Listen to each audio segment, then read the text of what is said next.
태초에 에덴 동산에는 아담과 하와 두 사람밖에 없었다고 하죠. 잘 아시는 대로. 그런데 하나님께서 아담을 깊이 잠들게 하신 다음에 갈비뼈를 하나 뽑으셔가지고 살로 대신 채우신 다음에 이를 남자에게서 지으신즉 여자라 그러셨어요. 그리고 그 여자를 아담에게 데리고 왔는데요.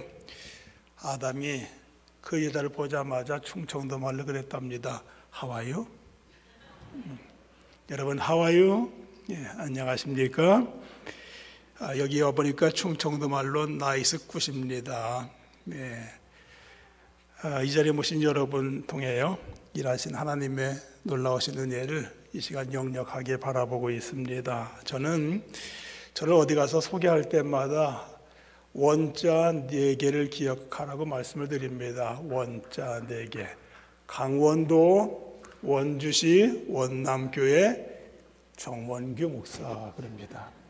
아마 여러분 보시는 분들은 저 목사님 머리는 저게 뭐야 아마 궁금하실 것 같아가지고 설교 내내 궁금해 하시더라고요. 이거 설명을 좀 드려야 될 것 같아요. 이거 브릿지 아니에요.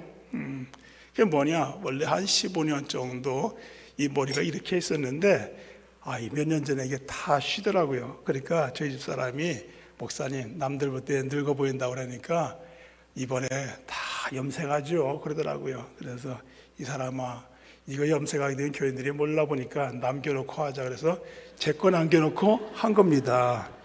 네. 새해 소원들을 여러분 가지고 계시죠? 제가 새해 소원 봉투를 가지고 기도원에 2박 3일 동안 정리하게 되는데 아이들 기도 제목 보면 참 제가 마음이 참 기뻐요. 근데 어떤 아이가 중학생 아이인데 이렇게 썼습니다. 첫째, 제 키는 쑥 자라게 해주세요. 둘째, 몸은 쏙 빠지게 해주세요. 셋째, 우리 가족 재미나게 해주세요. 그랬더니 어떤 집사님은 또 이렇게 썼더라고요. 하나님, 금년에 목표가 있습니다. 제 몸은 홀쭉하게 해주세요. 지갑은 두툼하게 해주세요. 이거 바뀌면 저 맞아 죽습니다 라고 했어요. 저희 집에는요 아들만 셋이 있습니다. 원래 목회하다 보면 아이들 많게 되면 그 교회가 부담된다 그래가지고 아들 하나만 낳으려고 했었는데 웬걸요 6개월째 가는데 또 쌍태래요. 그래가지고 아들만 셋이 되었습니다. 이 녀석들이 이제 대학을 다니게 되는데 세 사람이 대학을 다니게 됩니다. 교회는 굉장히 부담이 될 거 아니겠어요? 그런데 이 녀석들이 이제 주급을 받게 됩니다. 월요일 날 되면 이 아이들한테 저희 엄마가 주급을 주게 됩니다. 근데 제일 큰 녀석들이 남들은 더 아르바이트다 뭐다 하면서 잔돈풀을 뜯어 쓰는데 군대까지 갔다 왔는데 엄마한테 받아쓰기가 참 미안했는지 엄마 곁을 떠나지 못하고 가만히 있는 겁니다. 그러니까 지 엄마가 그래요. 야야 오늘 너한테 얼마 주랴 그랬더니 이놈이 입맛을 다니며 그러더라고요. 엄마가 사랑하는 만큼만 달라고. 그날은 엄마가 감동받아가지고요 배추 이파리 하나를 더 주더라고요. 네, 여러분 얼만큼 은혜를 원하세요? 하나님 앞에 이렇게 한번 배짱 부려보세요. 하나님 나 사랑하는 만큼 은혜 주세요. 사랑하는 만큼 복 주세요. 그런 당당함이 있기를 바랍니다. 내가 세상에서 가장 잘한 일은 예수를 믿은 일이다. 그런 책이 있습니다. 제목이 길죠? 내가 세상에서 가장 잘한 일은 예수를 믿은 일이다. 우리나라 명사들, 유명인들 16분이 신앙 간증집입니다. 이분들이 각 방면에서 두각을 나타내면서 잘한 일 중에 잘한 일이 있지만 예수 믿은 일이 가장 잘한 일이었다고 하는 겁니다. 왜냐하면 예수 믿음이 그렇게 축복이기 때문에 그렇습니다. 여러분 이 자리에 계신 여러분께서 세상 살면서 잘한 일 많으실 겁니다. 그러시죠? 잘한 일 많으실 거예요. 그런데 여러분이 잘한 일이 뭐냐? 예수님 믿은 거 잘하셨어요. 잘하셨습니다. 왜냐하면 예수님 안에는 하나님의 모든 것, 온과 보화, 지혜의 모든 것이 다 담겨 있는데 예수 믿었다면 그걸 다 갖게 된 거거든요. 잘한 일이죠. 또 여러분이 잘한 일이 있습니다. 좋은 교회를 선택하면서 신앙생활하는 겁니다. 여러분 이왕 신앙생활하는 거 이 땅 살면서 예수 믿는 것도 잘한 일이지만 좋은 교회를 다니게 된 거 얼마나 귀한 일인지 모르고 잘한 일인지 몰라요. 왜냐하면 인생의 방황이라고 하는 것은 하나님 만나게 되면 끝이 나고, 신앙의 방황은 좋은 목사님, 좋은 교회를 만나면 그 시간에 끝이 나기 때문에 좋은 교회를 다니는 것이 잘한 일이라고 하는 겁니다. 목회라고 하는 것도 보니까 이게 그냥 하는 게 아닙니다. 우리 제천 성도교회는 45년 되는 걸로 알고 있습니다. 제가 보니까 저희 교회는 52년 됐습니다. 저는 원남교회에 와 있는 3대째 목사인데요, 20년 전에서 와서 지금 32년 채웠고 33년째 삼삼하게 목회하고 있습니다. 목회하면서요, 목회라고 하는 것이 이게 장난이 아니에요. 한 번은 신학교 신대원생들에게 교수님께서 과제를 내셨다는 거 아니겠습니까? 앞으로 당신들 목회하게 할 텐데 도대체 목회가 뭔지 한번 작은 소논문 써봐라, 레포트를 제출하고 그랬습니다. 이분들이 가서 도서실에 다 찾아가지고 뭐 자료 다 해가지고 왔는데 도대체 목회가 뭔지 도저히 이게 짐작이 안 가더라는 겁니다. 적어도 이건 보통 일이 아니다. 그래서 목사님한테, 목사님 목회 못하겠습니다 그러더라는 거예요. 왜냐 그러니까 목회를 잘하려고 하면 적어도 32가지는 잘해야 되겠다는 거예요. 여기도 보니까 우리 목사님께서 목회 편지를 쓰셨네요. 설교자의 부담과 축복. 저희 아들이 셋이 있거든요. 그 세 아들을 말입니다. 그 중에 하나는 목사 한번 시켜볼까 해가지고, 한 놈은 국문학 전공, 한 놈은 철학 전공, 한 놈은 영문학 전공했어요. 그런데 하나같이 못하겠다는 거예요. 왜냐 그러니까 새벽 기도하는 게 힘들어 못하겠다는 거예요. 두 번째는 뭐냐, 설교 준비하는 게 어려서 못하겠다는 거예요. 세 번째 뭐냐, 교인들이 그렇게 속썩이는데도 목사님 아빠가 참 놓아주는 거 보니까 그거 자기도 못하겠다는 거예요. 안 하겠다는 겁니다. 그래 하지 말으라고 그랬어요. 잘했죠.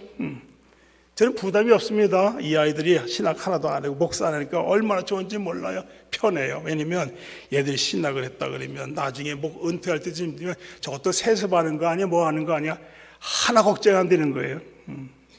여러분, 목회를 하려고 하면 32가지를 잘해야 된다고 하니 이건 원맨쇼로 해도 이만저만한 일이 아니라고 하는 겁니다. 그리고 목사님이 얼마나 힘드시겠어요, 여러분.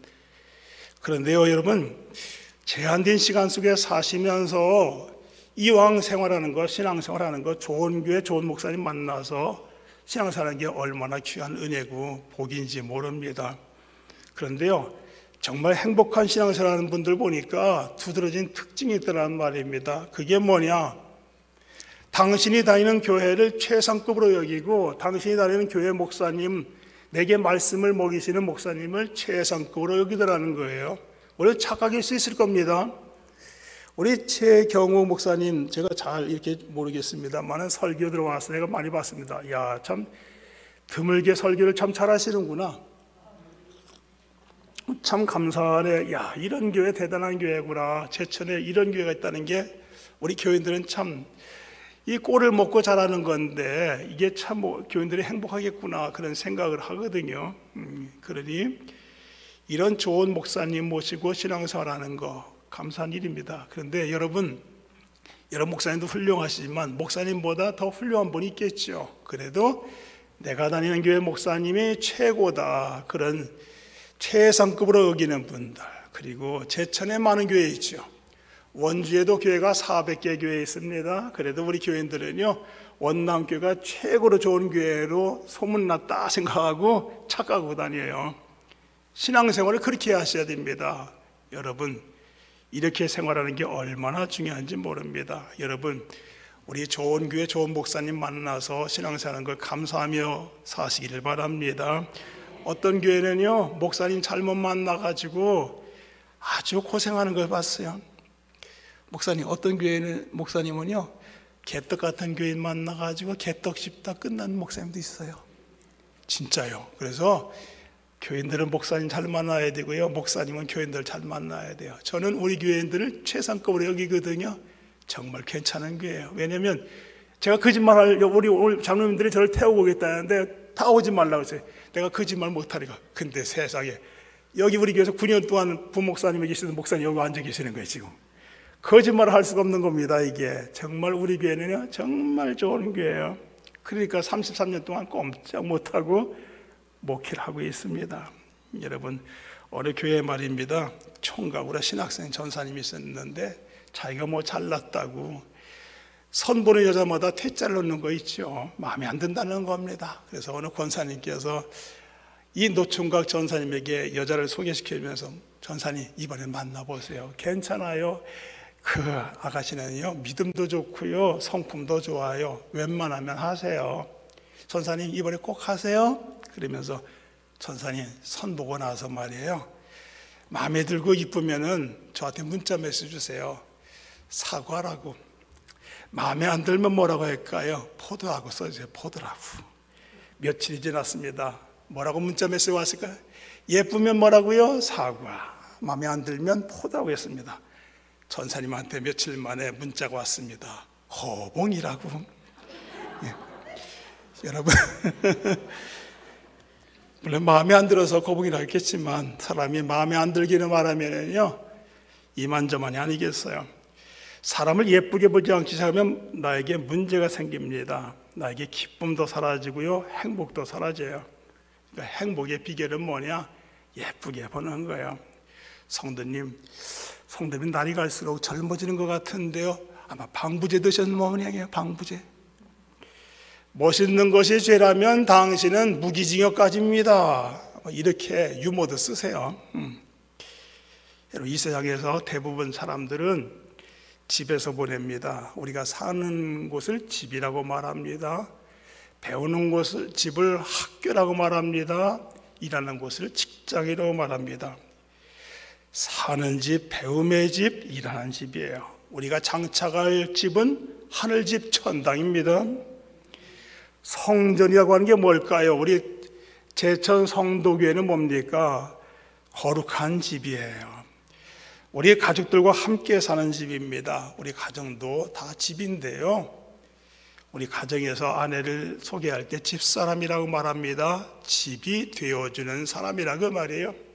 근데 어떤 사람들은, 어떤 남편들은요 이상해요. 스포츠맨이 되는 것처럼 마누라를 두드려 패는 사람이 있죠. 자기 집을 때려부수고 어디서 하려고 그런지 모르겠어요. 집 부시는 거예요. 그거는 교회를 하나님의 집으로 여긴다고면요 내 집을 함부로 생각하면 안 되고 가볍게 여기면 안 됩니다. 여러분, 예. 집은 세 가지 의미가 있습니다. 사는 곳, 쉬는 곳, 사랑하는 곳입니다. 같이 하실까요? 사는 곳, 쉬는 곳, 사랑하며 사는 곳. 우리 제천 성도교회는 하나님의 집, 이 집은 살아계신 하나님의 교회예요. 은혜와 진리가 충만한 집 아니겠습니까? 이 집은 살아계신 하나님의 교회예요. 진리의 집이 되는 겁니다. 진리의 기둥이 되는 집이기 때문에 내가 사는 곳이고 내가 쉬는 곳이고 사랑하는 곳이 되어야 돼요. 흔히 꿈에서 깨어나라는 말을 합니다. 그러나 우리 성도들은요 꿈을 꾸셔야 돼요. 그래야 꿈을 이룰 수가 있는 겁니다. 올해로 아마 교회 설립 45주년 된 것 같은데요, 성도교회, 제천 성도교회는 지금까지 꿈 같은 일을 이루신 거 아니겠습니까? 제가 이 교회를 잘 모르는데 이제 아파 와가지고 이 주위를 둘러보면서 차를 가지고 저 뒤까지 왔습니다. 아, 환경도 좋습니다. 여러분, 집을 지을 때는 어떻게 지어야 됩니까? 삼경이 좋아야 되는 겁니다. 전경이 좋아야 돼요. 뒷 배경이 좋아야 됩니다. 주위 환경이 좋아야 됩니다. 그런데 제천 성도교회니까 삼경을 다 가지고 있는 거예요. 전경도 좋고 배경도 좋고 주위 환경이 아주 좋다는 말입니다. 예. 놀라운 역사를 이뤘어요. 아마 45년 전에 이 교회가 여기 세워질 때 누가 눈여겨보기를 했겠습니까? 그때는 그야말로 겨자씨였어요. 겨자씨는 너무 조그매가지고 얼마나 작으냐, 제가 확인해 봤거든요. 바늘 가지고 이렇게 구멍을 갖다 뚫는 다음에 겨자씨 가지고 이렇게 쏙 빠져나가. 얼마나 작으냐면요, 이게 위치 확인이 안 되니까 새들이 주워 먹지도 못해요. 45년 전에 제천 성도교회가 뭐 어떻게 위치 확인이 됐겠습니까? 누가 눈여겨보았겠습니까? 그런데 놀라운 역사를 이룬 거 보면 참 감사하지 않습니까? 하나님의 은혜예요. 저도 제가 개인적으로 입은 은혜가 있다고 하면요, 교회 은혜였습니다. 왜냐하면 저희 고향교회는요, 제가 태어나던 해에 태어났어. 예? 제가 태어나던 해에 교회가 설립됐으니까 그 교회는 누구를 위한 교회입니까? 저를 위한 교회지. 그것도 저희 집 뒷곁에 생겼단 말입니다. 그리고요, 작년, 재작년도에 그 교회에서, 시골 교회, 깡촌이거든요. 그런데 그 시골 교회에서 4인 4색이라고 해가지고요, 그 교회 출신 목사님들을 모셔다가 1시간씩 이렇게 예배를 드렸습니다. 제가 1호 목사이고요, 거기서 목사님들이 60명이 나왔어요. 60명. 예. 그 중에서도 신촌 성결교회 목사도 있죠. 박노원 목사님이라는 분도 사실은 우리 사돈 되는 그 장로님의 아들이 지금 목회하고 있는데, 60명 나왔다면 대단한 교회 아닙니까? 제가 세종시인데요. 죄송하지만 세종시예요. 시골 깡촌입니다. 그런데 마을이 3개밖에 없는데 그 교회를 대전에서 나오고 청주에서 나오고 천안에서 나오고 그런단 말입니다. 시골 교회인데요, 1년 예산이 5억이 넘습니다. 시골인데도 그런 아주 촌동네인데 그 교회를 통해서 제가 복을 받았어요. 저는 어렸을 때부터 교회가 너무 좋았던 겁니다. 야 이놈아, 교회 가서 놀아. 제 교회 마당이 제 놀이터였고요. 아버지한테 혼나게 되면 도망가가지고서 잤던 곳이 예배당이었습니다. 그렇게 교회를 다니다 보니까 제가 목사가 된 겁니다. 만약에 저희 집 뒤에 말입니다, 절간이 있었다면 어떻게 됐을까요? 제가 동자가 되든지 아니면 스가 됐겠죠. 여러분, 우리가 교회 나와가지고 은혜 받고 볼 받은 사람은 깨닫는다고 하는 것은 우리가 주님 앞에서 고백할 수가 있는 거 아니겠습니까? 그렇습니다. 저는 교회를 통해서 참 좋은 스승을 만났고요, 좋은 목사님을 만났어요. 좋은 목사님 만나니까 좋은 거 다 주시더라고요. 제가 신학교 가게 될 때 저한테 당신이 입던 양복, 와이셔츠, 넥타이, 구두까지 다 주셨어요. 가방도 주셨어요. 그리고 저를 고등학교 때 청주, 대전, 천안, 그리고 서울 종로 쪽 데리고 다니면서 책을 소개해 주셨습니다. 이런 책, 저런 책. 그리고 사람 만나게 해주는 겁니다. 의사 선생님, 대학 교수님, 음악 선생님, 또 사업가, 여러분들 만나게 해주셨어요. 좋은 사람 만나니까 뭐가 있습니까? 좋은 사람 만나게 해주는 거예요. 책을 만나게 해주는 거예요. 그러면서 오래체가 있는 겁니다. 저도 지금 우리 교회에서 참 좋은 분들을 만나서 목회하고 있는데 정말 겨워 살고 있어요. 감격적으로 살고 있어요. 왜? 교회 은혜 때문에 그렇습니다. 저희의 고향교회는 저에게서 축복의 시작이었어요. 축복의 시작. 양궁 선수 가운데 박성현이라고 하는 선수가 있습니다. 이분이 올림픽에 나가가지고 양궁에서 금메달 땄습니다. 10. 그런 순간에 금메달이 확정된 순간 아니겠습니까? 이분이 예수쟁이에요. 기자가 그에 가서 물었습니다. 어떻게 해서 당신이 그렇게 10 그렇게 꽂아놨습니까? 그랬더니 다 하나님의 은혜지요. 하나님의 도와주심입니다. 그러니까 기자가 물었습니다. 그렇다면 당신에게 있어서 하나님은 몇 점이라고 생각합니까? 그랬더니 그분이 그렇게 말했어요. 내게서 하나님은요 10점 만점의 하나님입니다. 10. 10점 만점의 하나님. 그렇다면 여기는 정 목사에게 있어서 하나님 몇 점 만점의 하나님일까요? 네. 우리 하나님, 제가 여기 섬긴 하나님은요 100점 만점의 하나님, 1000점 만점의 하나님, 만점 만점의 하나님이세요. 그런 하나님이십니다. 그러니까 저는 늘 찬양합니다. 복 주시고 베푸시며 지키시며 은혜와 평강을 베푸시는 축복의 하나님이 나의 아버지. 복 주시고 지키시며 은혜와 평강을 베푸시는 하나님, 그 하나님이 축복의 아버지, 나의 아버지세요. 그래 주님을 찬양하며 춤출 수밖에 없습니다. 거리에 나가보시면요 대형 마트나 큰 상점이 들어서게 될 때 그 앞에다 뭐가 와 있습니까? 이런 인형 풍선이 있죠. 아시죠? 커다란 인형, 우리 키 한 2배는 되는 것 같아요. 그 인형 풍선을 세워오게 되는데 거기에 바람이 확 불어나니까 이 인형이 말입니다, 벌떡 일어나가지고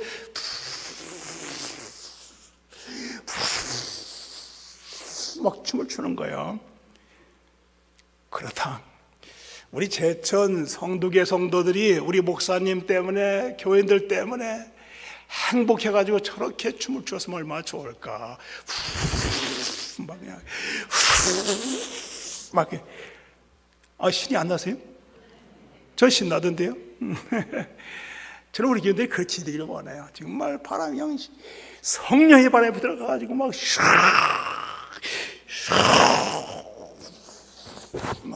정신 없더라고요.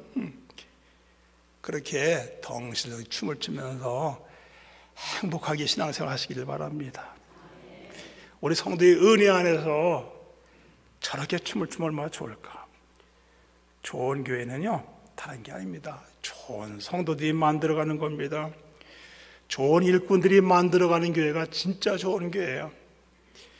성도교회가 여기까지 오게 된 것도, 좋은 소문이 나게 된 것도 다름 아닌 그동안 수고 헌신하신 목회자분들, 또 여러분 때문에 아니겠어요? 이왕이면 좋은 일꾼 되시길 바랍니다. 같이 하시죠. 축복의 시작 우리 교회. 축복의 시작 우리 교회. 네, 축복의 시작 우리 교회. 내 인생의 축복이 우리 교회로부터. 성도교회는 내 축복의 시작이다. 그렇게 여기며 사시기를 축복합니다. 그렇게 복되게 살기 위해서는요, 제천 성도교회가 내 마음의 고향이다, 그런 생각을 하셔야 돼요. 같이 하시죠. 우리 교회는 내 마음의 고향이다. 우리 교회를요, 마음의 고향으로 섬기셔야 됩니다. 사람이 무엇을 사랑하고 사모에 따라서 인생이 달라집니다. 다윗이 그랬거든요. 다윗은 왕입니다. 사람 위에 사람이 있다고 하면 다윗은 사람 위에 사람이었고요, 왕 중에 왕이었어요. 그런데 그 엄청난 것, 많은 지략가도 있고 은금이 풍부하고 이 사람 저 사람 다 다윗에게 몰려왔지만 다윗은 이것을 복이라고 말하지 않습니다. 그건 뭐가 복이냐? 주는 나의 주시니 주밖에 나의 복이 없나이다. 주님이 나의 복이라고 그랬어요. 그리고 그는 성전을 얼마나 사랑했는지 몰라요. 다윗은 하나님의 집을 너무나 사랑했다고 하는 걸 볼 수가 있습니다. 그래서 시편 27편 4절에 보면 내 성전의 여호와의 집에 거하여 여호와의 아름다움을 앙망하며 그 전에서 사모하게 하실 것이라고 그랬습니다. 하나님의 전에 거하며 예배하며 찬송하며 하나님을 섬기는 것이 일생의 소원이었다는 겁니다. 여기 오늘 목사님과 여러분 교독하셨는데요, 한번 1절 보실까요? 1절. 만군의 여호와여, 주의 장막이 어찌 그리 사랑스러운지요. 만군의 여호와여, 주의 장막이, 주의 교회가 어찌 그리 사랑스러운지요.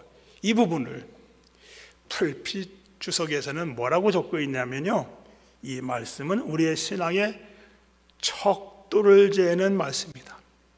내가 교회를 얼마나 사랑하느냐, 그걸 재볼 수 있는 바로미터, 그 척도가 뭐냐? 교회 사랑이라고 하는 거예요. 여러분 일생 사시면서 신앙생활하면서 주님의 몸된 교회에 제천 성도교회를 사랑하며 사시기를 바랍니다. 은혜를 입은 자만이 교회를 사랑할 수가 있어요. 은혜를 입고 복을 받은 사람이 깨닫고 나면 입술에 고백이 나오게 됩니다. 여호와여, 주의 장막이 어찌 그리 사랑스러운지요. 왜 하나님의 교회가 이렇게 사랑스럽습니까? 교회는 백성들에게, 하나님 백성들에게 마음의 고향이기 때문에 그래요. 그래서 성 어거스틴이라고 하는 분이 그런 말을 했습니다. 교회는 어머니 품과 같다. 어머니의 품. 순교자 주기철 목사님 아실 겁니다. 이 주기철 목사님은 당신이 순교당하기 전에 사모님이 이제 마지막 면회를 가셨는데, 그때 주기철 목사님이 사모님이 뭐라는 말인지 아십니까? 여보, 어머니 얼굴 보고 싶다. 엄마 얼굴 보고 싶다는 거예요. 예. 여러분, 우리 자녀들도 학교에 갔다 돌아오게 되면 가방을 확 던지면서 말합니다. 엄마! 그러잖아요. 엄마. 왜? 어머니가 집이거든요. 어머니가 마음의 고향이거든요. 저도 작년에 9월 달에 저희 어머니가 돌아갔었어요. 93세 때 돌아가셨는데, 저는 그렇게 어머니 돌아가시는 거, 남들을 그렇게 뭐 한 주에도 뭐 둘씩, 뭐 지난주에도 3번이 돌아가셨어요. 근데 이 돌아가실 때마다 이 감정 정리가 안 돼요. 그렇게 많이 수없이 많은 장례를 치르고 했으면은 좀 이제 뭐 그분 때 슬퍼할 수 없잖아요. 왜? 또 다른 분이 또 돌아가시니까 그분 슬퍼해줘요. 제가 임종예배 드려진 분 계시거든요. 지난주에 가서 임종 기도했는데 돌아가시면 연락하라. 근데 세상에 아들이 올라가는데 어떻게 됐냐? 돌아가서 장례 치르고 왔다는 거예요. 85세 되신 분은 또 제가 가서 임종 예배를 드렸습니다. 근데 지금 기다리고 있어요. 한 번은요, 우리 교회는 어떤 분이 병원에서도 이제는 준비하셔야 됩니다. 가족이 다 와서 마지막 인사하셔야 됩니다. 목사님 오셔서 임종 예배 드리세요. 그래서 임종 예배를 3번 드렸는데요, 그분이 안 돌아가셨어요. 그래서 제가 그랬습니다. 저한테 임종 예배 받지 말라고. 은혜가 없으니까 안 돌아가시는 거라. 제가 임종 예배에서 할렐루야 아멘하고 가시지 왜 그러시냐고. 그분이 시험 들었어요. 자기 죽으라고 목사님이 임종 예배 드렸다는 거예요. 여러분, 어머니가 얼마나 중요합니까? 어머니가 안 계시니까요, 그 다음에는 이게 고아가 되는 거 아니겠습니까? 그래서 어머니가 들어가신 날은 정신없어가지고 모르겠는데, 어떻게 남들은 다 얘기해주고 코치해주겠는데 정작 저희 어머니가 돌아가시니까요, 이게 몸이 멍해지는 거예요.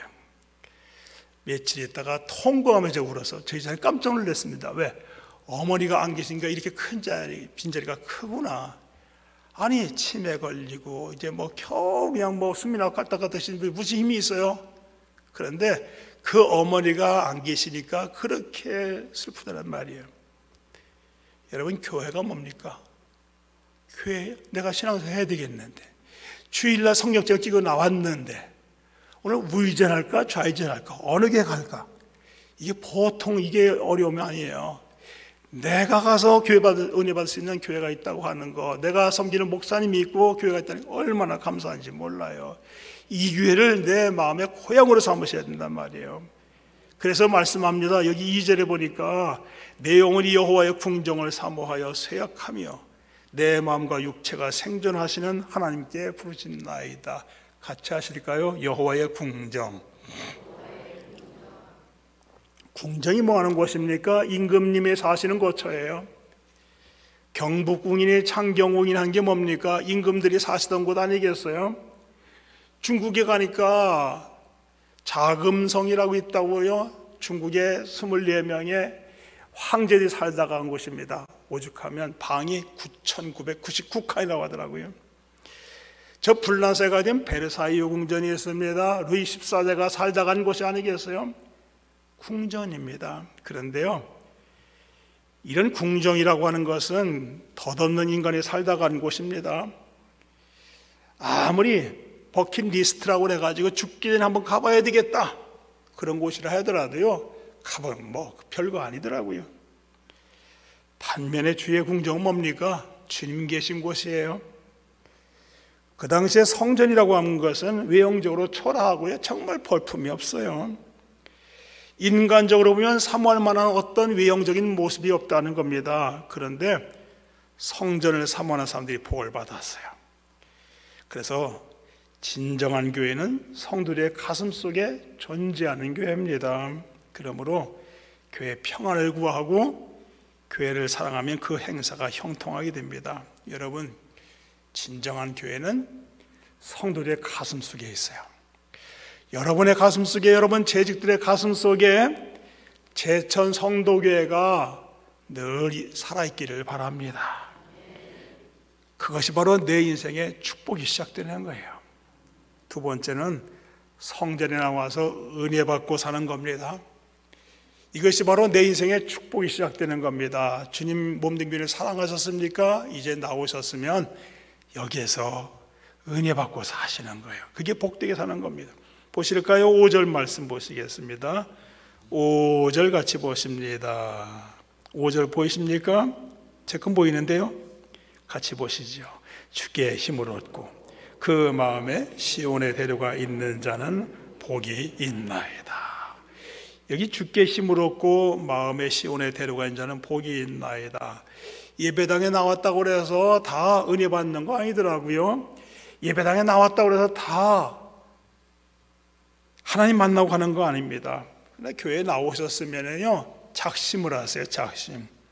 내가 은혜 받고 가야지. 내가 오늘 은혜 받지 못하면 나는 아무것도 아니다. 배수지를 치고시고요. 예배당 분석에 딱 들으시면 은혜 받으셔야 돼요. 왜냐? 우리나라 석학 중에 석학이던 이어령 씨 고인 되셨지만 그분이요. 교회로 돌아온 다음부터 그분이 뭐라는지 말하는지 아십니까? 이성으로 이해되는 교회는 교회가 아니다 그랬어요. 이성으로 이해되는 교회는 교회가 아니다는 거예요. 왜? 교회는 단순히 인간적인 집단이 아니고요. 하나님께서 세우신 하나님의 집이기 때문에 그런 거 아니겠어요? 그러니까 교회에 오셨으면 교회 주인을 만나셔야 되고요. 반드시 은혜 받고 가셔야 돼요. 반드시. 저희 농사꾼의 아들인데요. 저희 집에 논이 얼마나 많았느냐? 60개요. 60개. 예? 계단식 논이라고 보셨습니까? 그런 아주 깡촌.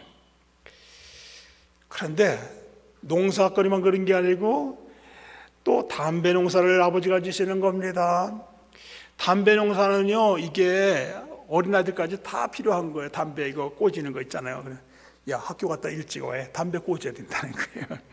그게 싫더라고요. 아이고, 뭐 학교 공부해야 되는데 맨날 그래서 아이씨 막 그랬거든요. 그런데 감사하게 제 막내 동생이 6살짜리 그때 동생이 말입니다. 담배 건조장에 불을 질렀어. 할렐루야, 너무 감사한 거예요. 담배 농사 안 지게 됐잖아. 그죠? 이제는 학교 갔다 와서 이거, 왜냐면 담배 꽂으면 여기 진이 있어가지고 시커멓잖아요. 근데 웬걸? 900평 땅에다가 이제는 뽕나무를 심는 거야. 그게 뭐 하려고요? 누에 고쳐가지고 가다 팔려고요. 그것도 보통 일이 아니더라고요. 그것도 싫었어요. 또 싫은 게 있습니다. 야, 저 고구마 밭에 있지? 예. 가가지고 말이야 고구마 줄기를 갖다 뒤집어 주라고 하는 거야. 왜냐니까 이 고구마가 여기서 나와서 쭉 가다가 거기 매듭에서 뿌리가 나오면 거기에 또 조그만 새끼가 하니까 정작 여기 안아야 될 것이 저기 갔으니까 이 잔챙이가 되니까 안 된단 말이에요. 그래서 기분 나빠가지고요. 에이씨 그래서 막 그냥 다 뜯어버렸어요. 제가 목회하면서 깨달은 게 뭔지 아십니까? 고구마 넣고 그걸 뒤집어서 배운 진리가 뭔지 아십니까? 교인들은요 일주일 동안 교회 나와가지고 예수님 동생 예수기 같아. 딱 나간 순간에 세상에 그런 적이 없어요. 세상에서 뭐 여기저기 가가지고 뭐 아기다 틈에서 막 도대체 사는 게 뭔지. 그런 분들이 여기 나왔으면요 어떻게 될까요? 제 생각이었습니다. 저분은 뒤집어줘야 되겠구나. 세상에 뻗었던 다 먼저 뒤집어주지 않으면요 이게 제대로 안 되겠더라고요. 그래서 주여 우리 교회들 뒤집어지게 해달라고. 저번에 뒤집어주지 않으면요 이게 안 되겠습니다. 네. 은혜를 받으셔야 돼요. 히브리서 4장 16절도 말씀합니다. 그러므로 우리가 주의 긍휼하심을 받고 때를 따라 돕는 은혜를 얻기 위하여 의의 보좌 앞에 담대히 나갈 것이라. 하나님 만나기를 간절히 사모하게 될 때 시온에 데려가 열리는 겁니다. 이 길을 통하여 하나님의 은혜와 평강과 축복이 임하는 겁니다. 그래서 교회는 뭐냐 그러면 교회는 그의 몸이니 만물 안에서 만물을 충만케 하는 자의 충만이라고 그랬어요. 여러분 하나님과 이 세상 가운데 그 중간에 뭘 주신지 아십니까? 교회를 주셨어요. 그래서 교회 충만이 세상에 충만을 흘러가도록 그렇게 말씀하신 겁니다. 그래서 지금 방금 찬송 드리셨죠? 하늘의 영광과 베푸신 은혜가 진리와 함께 영원히 시온에 넘치네. 교회를 통해요 여러분 은혜 받으시고 여러분 가정이 영원히 복되시기를 축복합니다. 세 번째입니다. 자, 교회를 사모하고 사랑했습니다. 나오셔서 은혜 받았습니다. 그럼 어떻게 하려고? 왜 은혜 받았어요? 이제는 주의 전에서 헌신하고 봉사하며 사는 겁니다. 몸된 교회에서 어떤 모양이든지 은사를 따라서 섬기고 봉사하는 것, 이것이 복되게 사는 겁니다. 여기 한번 10절의 말씀을 보실까요? 오늘 본문 밖으로 나가 있는데요, 여기 10절의 말씀을 보시겠습니다. 같이 보시죠. 주의 궁정에서의 한날이 다른 곳에서의 첫날보다 나은즉 악인의 장막에 사는 것보다 내 하나님의 성전 문지기로 있는 것이 좋사오니. 같이 하시죠. 성전 문지기. 예, 성전 문지기입니다. 여기 이 고라 자손들이 글을 썼다고 하는데요, 고라 자손들은요, 부모님이 시험이 들었어. 그래가지고 아버지 때, 그 할아버지 때에 모세의 지도력에 대해서, 아론의 제사권에 대해서 반기를 들었다가 땅이 갈라져가지고 생매장되었단 말입니다. 그분들에게 아무런 교훈이 안 돼. 문제는 살아있는 사람들, 그 자손들인데 생각했습니다. 맞아, 그때 우리 부모님 몰라서 그러셨어. 시험 들어서 그러셨어. 우리는 그러지 말아야지. 정신 차려야지. 그래가지고 이 고라 자손들은요, 가문의 위기를 가문의 영광으로 바꿔놓고 말았어요. 여러분, 우리 집사님이나 권사님, 장로님들은 명목상의 직분이 아닙니다. 아무나 갖는 유명무실한 그런 타이틀이 아니에요. 세상은 우리에게 유창하게 말로만 하지 말고 좀 보여달라는 거 아니겠어요? 저 전라북도 부안에 가게 되면 뭐가 있냐면요, 원숭이 학교가 있습니다. 원숭이 학교. 그러면 그 원숭이 학교에 그 분이 뭔지 아십니까? 같이 하시죠. 원숭이답게 살자. 따라서 해보세요. 원숭이답게 살자. 원숭이들도요, 원숭이답게 살자는 거예요. 여러분, 우리 교회 일꾼들은요, 직분자답게 사셔야 됩니다. 집사는 집사답게, 권사는 권사답게 사셔야 돼요. 그렇지 않으면요, 답게 살지 않으면 어떻게 될까요? 들어서는 안 될 소리를 듣게 되는 겁니다. 저 사람 집사 맞아? 저 사람 권사 맞아? 여러분, 평양 영명사 주지 이야기 들어보셨어요? 영명사 주지 이 승이 있는데요, 이 사람이 세상에 좋은 명주 옷을 입고 나간 겁니다. 중들은 중 입는 거미 태태한 거 있잖아요, 그거 입어야 되는데 이 양반이 명지 옷을 입고서 탁 시내걸 나갔는데 아이들이 말입니다, 막 골려대는 겁니다. 흙탕을 치면서 얼레리 꼴레리. 영명사 주지가 말이야, 명지를 입지 않고서 저 중옷을 입지 않고 명지 입었다고 막 야구를 내는 겁니다. 이 양반이 관가에 고발했습니다. 저놈 자식들을 잡아가라. 나중에 재판을 했습니다. 거기서 재판을 했는데 판결이 나왔습니다. 그런데 칼짓자 4개를 썼다는 거 아니에요. 뭐라고 했을까요? 명지, 바지, 입지 말지. 중이 말이야, 중옷을 입어야지 왜 엉뚱어서 입어야 그러냐. 오히려 망신당했다는 거 아니겠습니까? 여러분, 집사는 집사다워야 되고 권사는 권사다워야 되는 겁니다. 중지자는 중지자다워야지. 답지 못하면요, 저 사람 집사 맞아, 저 사람 권사 맞아, 그런 소리 듣는 거예요. 그러므로 여러분은 직분자답게 사셔야 됩니다. 그래서 분명히 보여주셔야 돼요. 뭘 보여줘야 돼요? 이것이 인생이라구나. 저렇게 사는 것이 신앙인의 모습이구나. 저것이 진정한 무엇이구나. 그걸 보여주셔야 돼요. 과연 고라 자손은요, 그래서 가문의 위기를 가문의 영광으로 바꿨습니다. 이들은 교회를 섬기되 두렵고 떨리는 마음으로 섬겨서 큰 복을 받았습니다. 같이 하시죠. 하나님의 문지기. 하나님 문지가 됐는데요, 사무엘하 6장을 보게 되면 다윗이 법궤를 예루살렘 옮겨오다가 법궤를 실었던 소가띠으로 웃사라고 하는 사람이 손을 붙잡았어요. 내가 지켜야지, 내가 보호해야지. 웃사가 손을 갖다 대내모래 해서 어떻게 했습니까? 하나님이 충돌하심으로 현장에서 즉사했어요.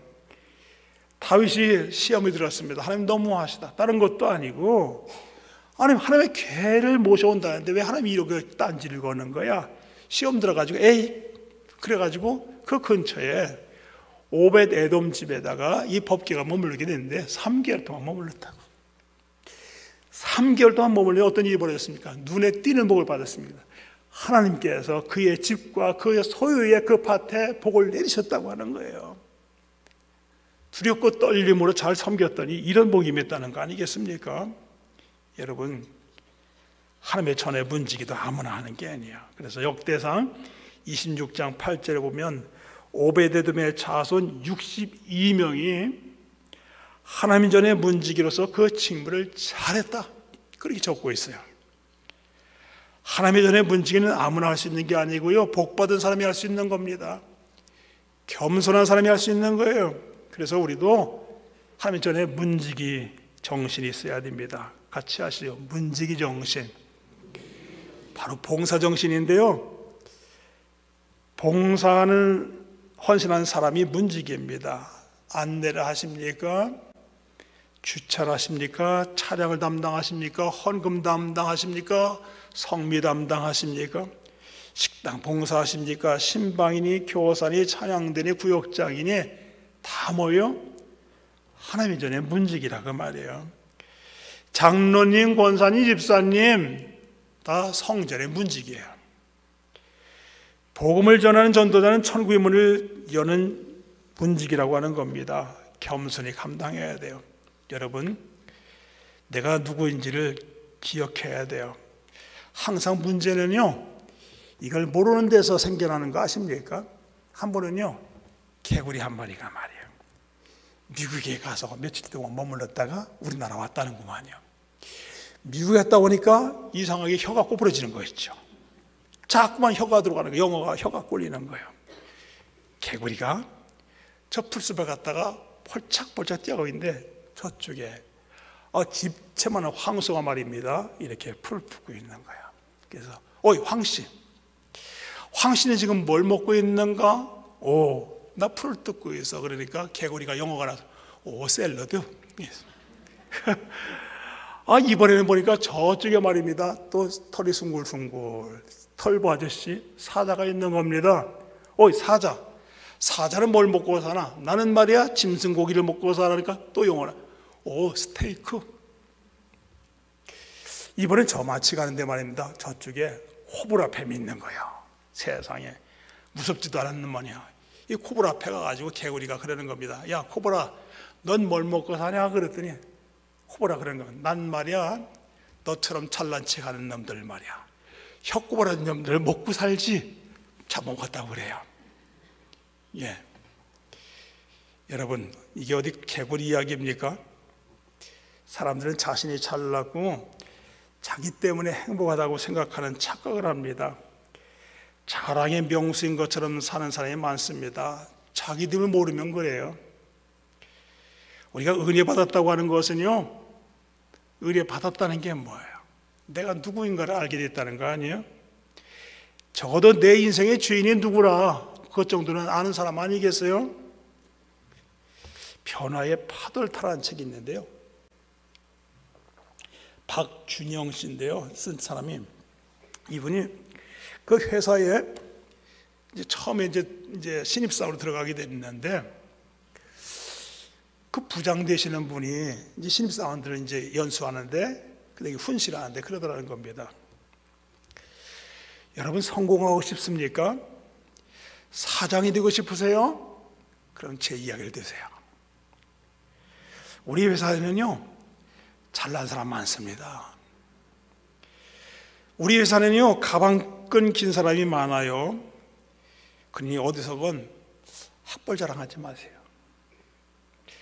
우리 회사는요, 백 좋은 사람 많아요. 그러니까 가문 자랑하지 마세요. 우리 회사는요, 돈 많은 사람 많아요. 그러니까 돈 자랑도 하지 마세요. 이렇게 잘난 사람 중에 누가 성공할까요? 전부 잘났다고 의심되는 신입사원들이 조용해졌어요.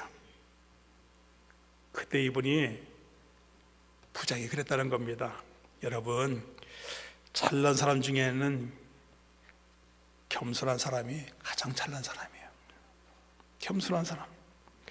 그런데 그 이모는요, 회사 요직을 두루 거치면서 사장직으로 회사 생활을 마감했다는 겁니다. 그에게 따르는 수식어가 있다고 합니다. 겸손한 부장 아무개, 겸손한 사장 아무개. 등산하는 분들이 있죠. 에베레스트 산이라든지 로키 산이라든지 등산하는 분들 계시는데요, 이런 분들은 산을 얕잡아 보지 않습니다. 그저 겸손함으로 산에 올라가요. 모두 마찬가지입니다. 내게 있는 직분이라고 하는 거 가볍게 여기면 안 됩니다. 하나님 앞에 겸손해야 돼요. 오랜 시간 생활하다 보게 되면요, 익숙하게 됩니다. 우리 교회 장로님들은요, 굉장히 힘들어요. 얼마나 힘드냐? 65세에 당신들이 결정해서 은퇴하겠어요. 아니, 더 늘려다고 하면 되는데 제가 계속 해마다 이번에 그래요. 제발 70세까지 하시라고. 아닙니다. 오히려 젊은 사람한테 자리를 줘야죠. 우리 교회 장로님들 힘들어. 힘들어요. 그래서 우리 장로님들 제가 굉장히 존중히 여기죠. 예, 항상 사람들 아주 제가 존중히 여기면서 당회 수련이 어디 가냐? 제주도로 항상 모시고 가요. 10월달. 은퇴하신 장로님 계시면 그때는 외국으로 다 모시고 가요, 제가. 아주 최고로 대접을 해드려요, 제가. 제 형님이 저 천안에 교회가 있는데 큰 교회입니다. 장로님이 쉬운 분들인데 거기 임직을 했어요. 가문의 영광이다. 목사는 신학을 해가지고 시험 봐가지고 해서 나중에 목사가 되지만 장로님은 아무나 되는 게 아니에요. 교회들 투표를 받는데 3분의 2 얻는 게 만만치 않거든요. 쉽지 않아요. 그래서 이제 그 형님한테 이제 목사로서 우리 교회 장로들 이렇게 하십니다. 형도 이렇게 하세요. 형님이 1년 만에 저한테 뭐라고 하지 아십니까? 정 목사님, 장로한테 힘들어서 못하겠다는 거예요. 그게 장로요. 얼마나 힘드냐 말이에요. 너무 힘들거든요. 장로님들이요, 너무 힘들어요. 직분이 가볍지 않단 말입니다. 우리가 신앙생활 하면서 말입니다, 신앙에 연륜이 붙으면 무슨 자가 있냐면 너무 익숙해지는 거예요. 너무 익숙하다 보면 일을 그르친단 말이에요. 가볍게 여기는 거예요. 미숙도 문제라 몰라가지고. 그래서 이런 말이 있습니다. 무식한 사람이 소신껏 일하는 것처럼 눈꼴 사람 것 없다. 모르면서 무식한 사람이 소신껏 일해보세요. 그거 참 보기 힘들 겁니다. 그래서 항상 겸손함이 필요하고요. 나침반을 아시죠? 이 나침반이 북극을 가리키는데 말입니다. 어디 갖다 놔도 나침반은 항상 북극을 가리키는데 그냥 딱 가리키 있는 게 아니에요. 보셨어요? 파르르 하고 있어요. 같이 하시죠. 파르르 떨고 있다 그 말이에요. 세상에 이름을 어디 갖다 놔도 항상 북극을 가리키려고 말이죠. 파르르 떨고 있어요. 우리가 직분을 잘 감당하기 위해서 어떻게 해야 된다고요? 저도 마찬가지입니다. 33년 한 교회에서 있었으면 익숙해질 만도 하잖아요. 아직도 슬픕니다. 저는 주일날 1, 2부 예배 들어가서 항상 강단에 엎어져 가지고요, 이만큼씩 콧물이며 눈물 쏟을 때 항상 쏟고 있는 거예요. 쏟고 있는 다음에는 여기 있는 분들 수지 맞았다. 왜 주님께서 내 인생을 만나 주셨겠어요? 여기 나오신 분들 때문에 아니겠어요? 하나님은 안 됩니다. 내 실력까지는 안 돼요. 이분들 여기 있는 분 있다가 그냥 가시면 안 됩니다. 이분들 오늘 주님께서 늘 만나주시면 안 되겠어요? 저도 지금까지 하지만 지금까지도 아주 하나님 앞에서 고개를 들지 못하고 있어요. 어떤 분이 그러더라고요. 목사님, 교회를 하다 보니까요, 자존심 상해가지고 못해 먹겠어요. 자존심. 제가 그랬습니다. 그 자존심은 집에 놓고 집에 여기까지 가져오는 거예요. 속으로 그랬단 말이에요. 속으로. 어떤 사람은요, 자존심을 낮추라고 했더니만요, 실력까지 낮춰요. 실력까지. 아닙니다. 실력에서는 으뜸이 되어야지만 자세를 낮추면요, 멋도 있고 맛도 있어요. 저희 교회가 특징이 하나 있는데, 그게 뭐냐면 6.25 때하고 8.15 때 되게 되면, 원래 이제 일군 사령부가 지금은 미사일 기지로 바뀌었습니다만은, 일군 사령부의 6.25 때는 일군 사령부 장군들, 교인들이 우리 교회에 오는 거고, 또 8.15 때 되면 우리 교인들이 거기 가는 거고, 올 때는 그 양반이 순서를 진행하는 거, 갈 때는 우리 교회 순서를 이렇게 하게 되는데, 옛날에 일군 사령부에는 장군이 13명입니다. 스타만. 그럼 제일 많이 우리 교회 오게 될 때 몇 명까지 왔냐? 7명 장군들이 왔습니다. 그리고 원래 부대가 개교에 와가지고 올 때는 군악대가 서너 번 없어요. 연합이는 모르지만. 근데 군악대, 일군 사령부 군악대도 온 적이고 30에서 군악대도 우리 교회 왔다고요. 그리고 제가 이제 대접을 뻑적지근하게 하거든요. 장성들 분까지 다 오라고 그러는 거예요. 그러면 한 26분 정도 됩니다. 그 치악산, 이 횡성 한우 있지 않습니까? 그거 대접하는 거예요. 그리고 거기 운전병들한테 부과되게 합니다. 뒤에 트렁크 여시라고. 왜요? 거기 성판 있잖아요. 성판. 사령관, 포스타. 부사령관, 투스타. 참모장, 처장. 다 별 꺼내가지고서 앞에다 딱 타라라고 하는 거예요. 저녁 먹고서 이제 밤이 어둑어둑하니까 제가 맨 앞에 서고요. 헌병대장도 대령이야, 안수입사님이요. 그리고 헌병대장이 제일 앞에 서고, 그 다음에 사령관, 부사령관, 처장 중에서 우리 교회로 쭉 오는 겁니다. 그러면 이거 보통 파레이드가 아니야, 이게. 멋있잖아요? 그러니까 사성장군들 제가 장로 안수할 때도 제가 2번이나 머리 손 얹었다니까요. 저는 병장밖에 안 돼요. 장군들 사령관한테 하고 육군 참모총장 지내신 분한테 말입니다. 그런데요, 그런 분들이 얼마나 겸손한지 아십니까? 그냥 여기는 별딱지가 올라가가지고 부리부리한 것 같은데 굉장히 겸손함이 있어요. 엄청 겸손합니다. 저희 교회도 마찬가지요. 우리 부목사님도 아시겠지만 우리 교회, 저는 박사라고 그랬는데요, 제 교수님한테 그랬어요. 교수님들은 저희 때문에 먹고 살잖아요. 내가 재정의사 아닙니까? 난 장학금도 못 받고 내가 월급 다 잘 내지 않냐고. 좀 점수 잘 주세요. 아주 빡빡한 거예요. 제대로 하라고. 나중에 논문 통과한 다음에 기도해주면 언제 박사할 거냐고 그래서, 저 더러운 사람입니다. 목사들 데려다가 말이요, 우리가 강의 들어주는 거에 당신 고마워해야 된다. 우리 없으면 당신 못 살잖아. 우리가 돈 주잖아. 월급 주나. 그런데 힘들더라고요. 너무 힘들어. 그러니까 박사님들은 정말 박사 아니겠습니까? 우리 교회 20여 명 박사들이 있습니다. 대학 교수가 12명 있습니다. 부총장이 2이나 있어요. 우리 교회 와보세요. 이분들이 뭐하고 있는가. 서울대학을 나오고 미국 가서 유학 파돼가지고, 그리고 공대 나가서 이러면 이번 수학이 어느 정도냐면 우주 가는 거, 우리 달나가는 거, 그 수학까지 하는 분들인데요, 그분들이 와서 하는 게 뭔지 아십니까? 예배열지 쓰는 거예요. 그리고 뒤에 와가지고서요, 교인들 머리 숫자 세는 거야. 머리 숫자. 그거 공대에서 수학한 거 그거 하라는 거 아니거든요. 근데 교회는 그거예요. 주차 관리 그거 하는 거예요. 구역장 그거 하는 거예요. 교사하라. 그거예요. 실력에서는 으뜸이지만 자세를 낮추니까 멋도 있고 맛도 있잖아요. 겸손하다고 하는 겁니다. 내 몸이라도 바치겠다고 하는 이 고백이 그래서 문지기 정신이 되는 겁니다. 발 없는 말이 천리간다는 말이 있습니다. 입술은처럼 빠른 게 없어요.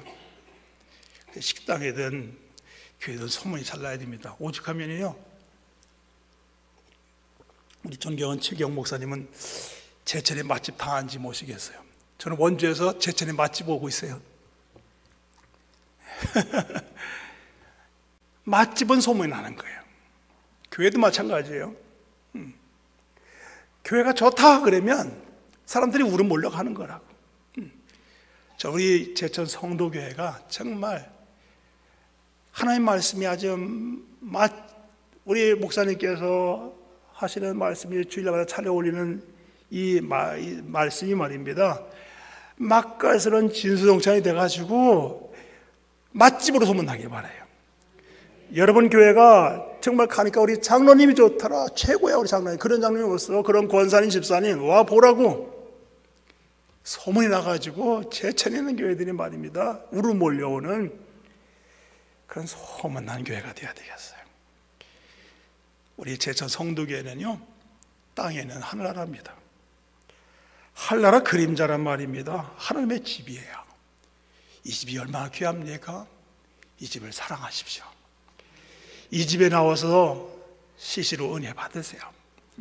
그리고 이 집을 위해서 여러분 이 땅 사는 거 제한된 삶을 살면서 교회에서 충성해야 되지 않겠어요? 하늘 상급을 쌓으셔야 되겠습니다. 러시아의 무누 톨스토이가 그런 말을 했어요. 하나님의 교회는 눈으로 보거나 말로 할 수 있는 것이 아니다. 진정한 하나님의 교회는 성도들의 가슴 속에 존재한다. 교회는 말로 할 수 있는 게 아니에요.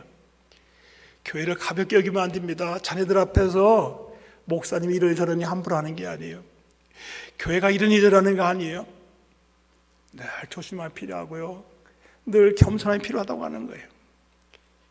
진정한 교회는 믿음을 가진 성도의 가슴 속에 존재하는 겁니다.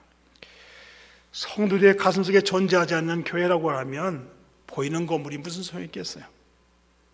우리 제천 성도교회가 여러분의 가슴 속에, 여러분의 생각 속에, 생활 속에 존재하는 교회이기를 바랍니다. 우리 제천 성도의 영원한 주인 되신 우리 주님께서 여러분 모두에게 크신 은혜와 복 내려주시기를 주의 이름으로 축복합니다.